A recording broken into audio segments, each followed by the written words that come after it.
Hello viewers, welcome back to my YouTube channel doctor Pratibha Kaushik. तो आज हम लोग बात करेंगे अपेंडिक्स के बारे में और एक्यूट अपेंडिसाइटिस के बारे में और अपेंडिक्टोमी के बारे में। तो सबसे पहले बात करेंगे हम लोग अपेंडिक्स। नॉर्मल अपेंडिक्स होता क्या है, ये कौन सा ऑर्गन है, वेस्टिजियल ऑर्गन है कि नहीं है, इसका फंक्शन क्या है, और एक्यूट अपेंडिसाइटिस क्या है, कौन से एज में ज़्यादा कॉमन होता है, और इसका डिफरेंशियल डायग्नोसिस क्या है, अगर रिस्क फैक्टर क्या है, और ओपन अपेंडिक्टोमी क्यों किया जाता है, कैसे किया जाता है, उसके बाद इसके आने वाले कॉम्प्लिकेशंस क्या हैं। तो इस वीडियो में आज हम लोग इसी के बारे में थोड़ा डिस्कस करेंगे। तो चलिए पहले बात करते हैं नॉर्मल अपेंडिक्स के बारे में। नॉर्मल अपेंडिक्स जो है हम लोग को बोला जाता है कि ये एक वेस्टिजियल ऑर्गन है। Normal anatomy of the appendix के बारे में, अपेंडिक्स जो है एक ब्लाइंड ऑर्गन है और ये एक ट्यूबुलर ऑर्गन है। तो इसका जो इंट्रालिमिनल कैपेसिटी है वो 0.1 ml है, और बात करें लेंथ की तो ये वेरीज करता है 7.5 सेंटीमीटर टू 10 सेंटीमीटर में। तो नॉर्मल एनाटोमी की बात करें तो द मोस्ट कॉमन लोकेशन जो है अपेंडिक्स का वो रेट्रोसिकल है, और लिस्ट कॉमन जो लोकेशन है वो पोस्ट आइलियल है।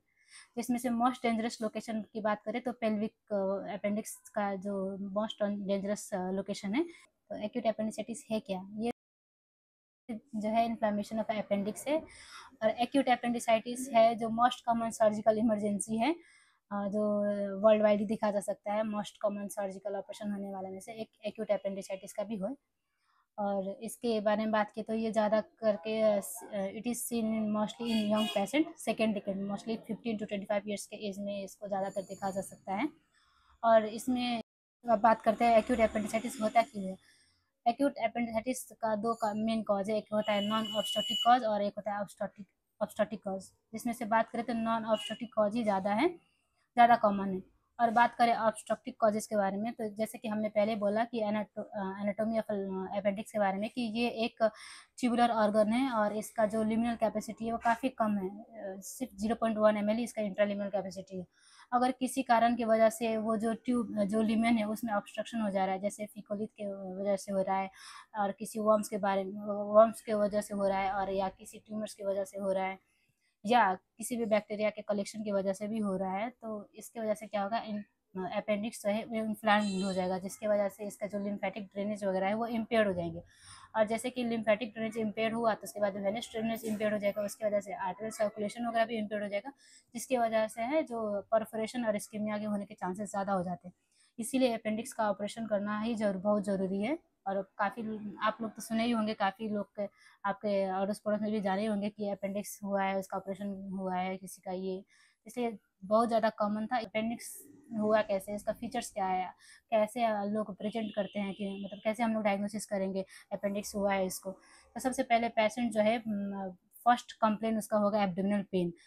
तो एब्डोमिनल पेन वो पेशेंट से हम लोग पूछेंगे कि पेन कहाँ से स्टार्ट हुआ। सबसे पहले हम लोग उसको बोलेंगे कि सबसे ज़्यादा पेन कहाँ हो रहा है और ये पेन कैसे स्टार्ट हुआ है, ये पेशेंट का पेन जो शिफ्ट कैसे हुआ है। तो पेशेंट बताएगा कि सबसे पहले उसको अम्बलिकस रीजन में नाभि के ओर पर ही उसको पेन हुआ था सबसे ज़्यादा, और उसके 4-5 घंटे बाद, एवरेज में 4 to 6 आवर्स बोलते हैं, after 4 to 6 hours the pain will migrate और shift into the right iliac fossa, जो हम लोग के दाएं साइड में जो पेन नाभि की ओर से पेन शिफ्ट होके दाएं और राइट इलियक फोसा में पेन जो होता है माइग्रेट हो जाता है। और ये माइग्रेटरी पेन ही umbilicus region to the right iliac fossa, इसको हम लोग बोलेंगे शिफ्टिंग ऑफ अ पेन और माइग्रेटिंग पेन, जो कि most characteristic symptoms of the acute appendicitis है, जो माइग्रेटरी पेन। उसके बाद एनोरेक्जिया, उसको कुछ खाने का मन नहीं करेगा। उसके बाद वोमिटिंग, 1-2 एपिसोड होंगे उसको। और ये ट्रायड को हम लोग मॉर्फी ट्रायड बोलते हैं। जैसे सिम्टम्स के बारे में तो ये सिम्टम्स में मेन होता है पेन फॉलोड बाई फीवर, उसके बाद वोमिटिंग होगा पेशेंट को। इसी बात करेंगे क्लिनिकल फीचर्स के बारे में, तो पेशेंट कैसे प्रेजेंट होता है ये बात जानेंगे।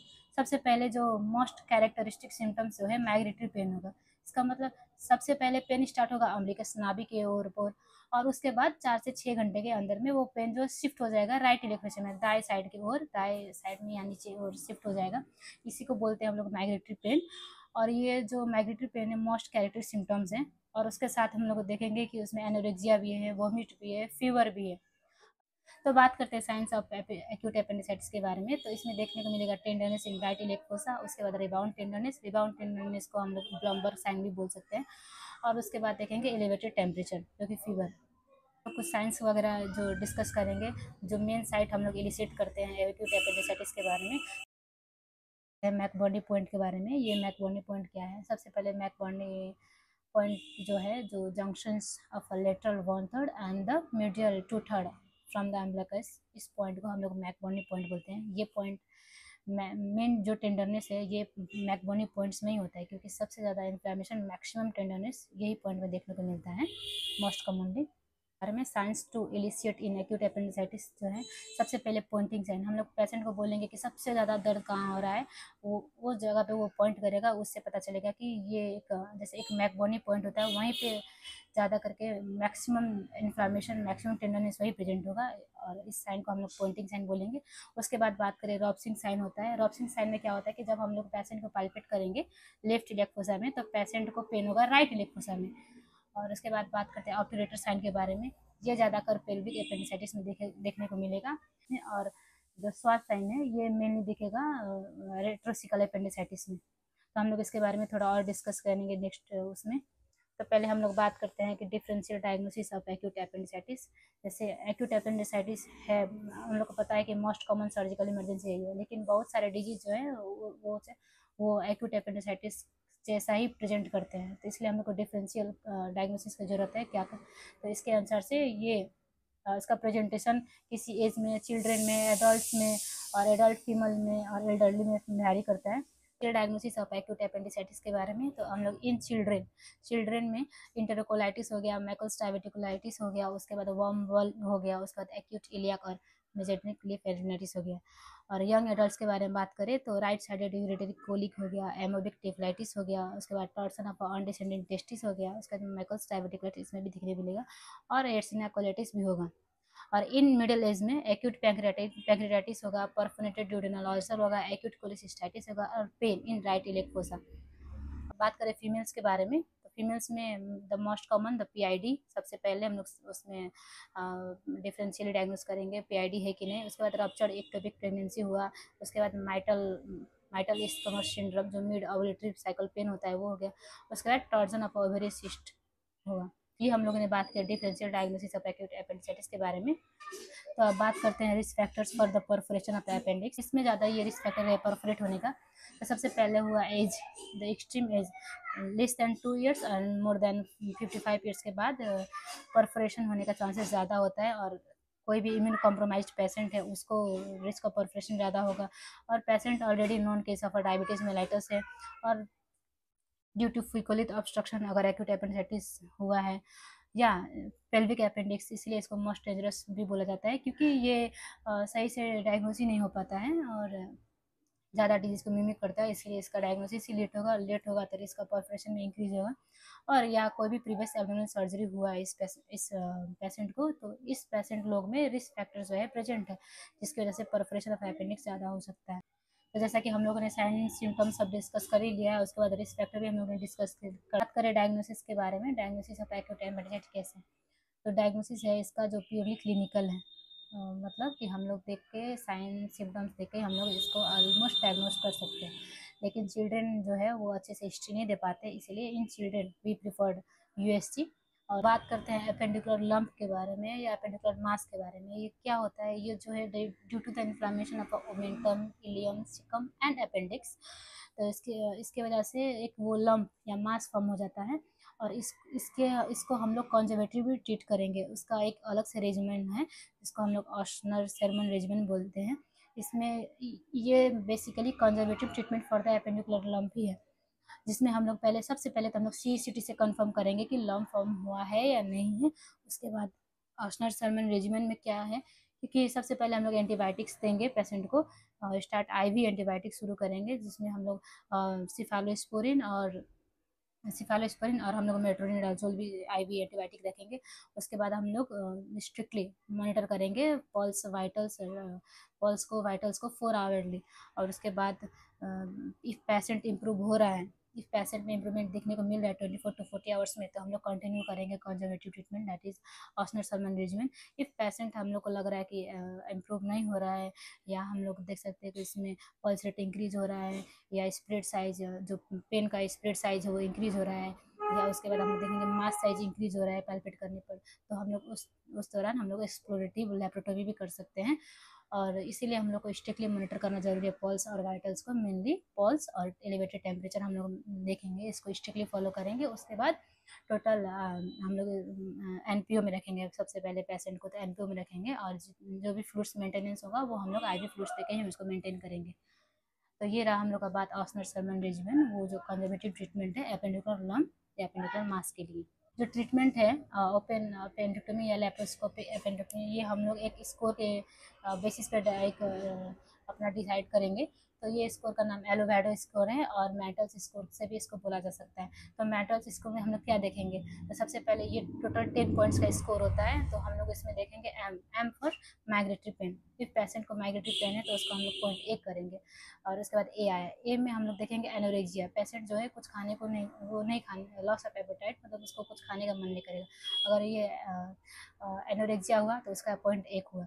अब उसके बाद N means nausea and vomiting, उसका भी हम लोग स्कोर एक ही रखेंगे। और उसके बाद आया T, T for tenderness, tenderness if right elect fossa में है तो उसको हम लोग 2 पॉइंट देंगे। और अब R, R means rebound tenderness, if rebound tenderness present है तो हम लोग उसको भी 1 पॉइंट ही देंगे, स्कोर उसका 1 पॉइंट ही हुआ। अब उसके बाद E for elevated temperature, if fever है तो उसको भी हम लोग 1 पॉइंट ही देंगे। उसके बाद एल लिकोसाइटोसिस, लिकोसाइटोसिस को हम लोग 2 पॉइंट देंगे। If there is increase in WBC count, shift to left हो रहा है उसका भी पॉइंट स्कोर हम लोग एक देंगे। तो ये टोटल एलोवैडो जो स्कोर है वो 10 पॉइंट्स का होता है, और इसके बेसिस पे हम लोग डिसीजन ले सकते हैं। अगर स्कोर 5 to 6 के बीच में है तो हम लोग उसको इक्विवोकल बोलेंगे। और इसके लिए हम लोग को डायग्नोसिस करने के लिए हम लोग को दूसरा चीज़ को भी सपोर्टिव लेना पड़ेगा, जैसे कि हम लोग CECT करा सकते हैं। और डायग्नोसिस जो इन्वेस्टिगेशन की बात करें तो हम लोग इन्वेस्टिगेशन में हम लोग बात करेंगे सबसे पहले appendix is totally purely clinical diagnosis, और इसको हम लोग सपोर्ट करेंगे कुछ लैब इन्वेस्टिगेशन करा के और कुछ रेडियोलॉजिकल एग्जाम इन्वेस्टिगेशन करा के, जैसे USC, सबसे पहले तो USC कराएंगे, उसके बाद हम लोग CECT से कंफर्म करेंगे कोई भी चीज़ को। अगर जैसे इक्विवोकल स्कोर है उसका 5 to 6 में अगर रेंज कर रहा है तो हम लोग उसके लिए CECT करके उसके बाद डेफिनेट डायग्नोसिस को जाएंगे। तो ये बात हुआ एलोवैडो स्कोर के बारे में, और also known as the MANTRELS score कर सकते हैं। So the gold standard for the acute appendicitis is CECT scan.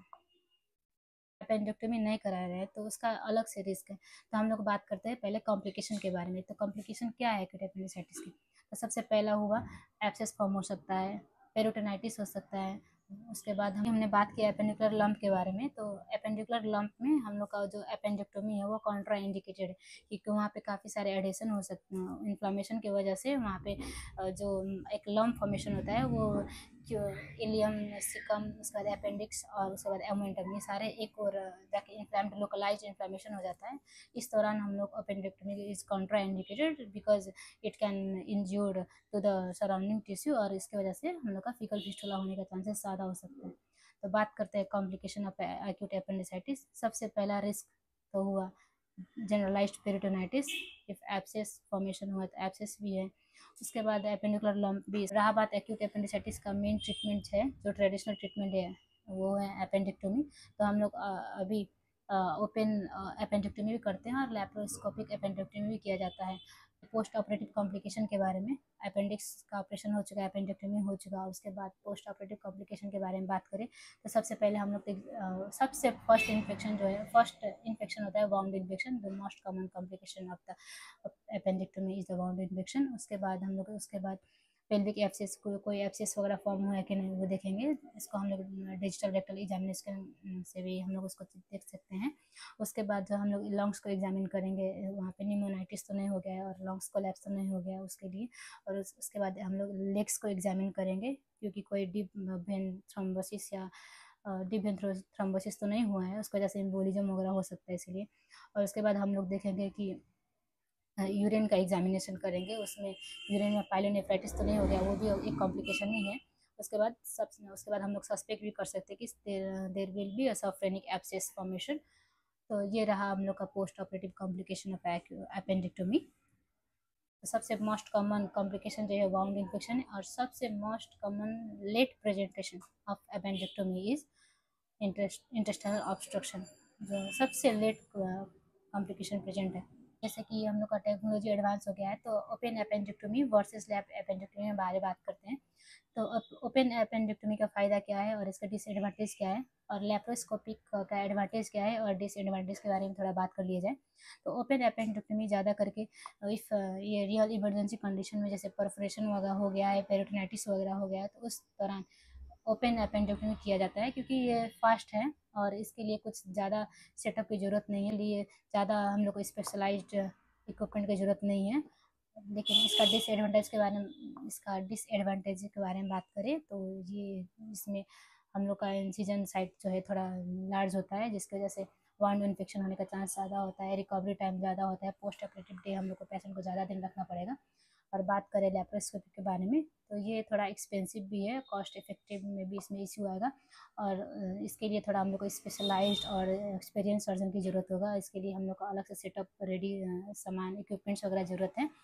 और बात करें इसके एडवांटेज के बारे में तो ये इसमें छोटा छोटा इसमें इंसिजन दिया जाता है, चीरा लगाया जाता है, जिसके वजह से स्कार का उसके बाद कॉस्मेटिक रिजल्ट्स भी इसका अच्छा ही है, और उसके बाद स्कार भी फॉर्म छोटा छोटा होगा, उससे पता नहीं चलेगा, और पोस्ट ऑपरेटिव डे भी हॉस्पिटल स्टे भी से कम होगा। और इसका एक और फ़ायदा क्या है कि ये जल्दी रिकवरी होगा। I think it's fruitful for you, then please to like to comment and share. And आप लोग को दूसरा वीडियो किस टॉपिक में चाहिए, please let me know in my comment section. And must one important tip for you all, that rich in dietary fibers decrease the incidence rate of acute appendicitis, whereas consumption of refined food products will increase the chances of the or increase the incidence of the acute appendicitis. So eat healthy, stay healthy.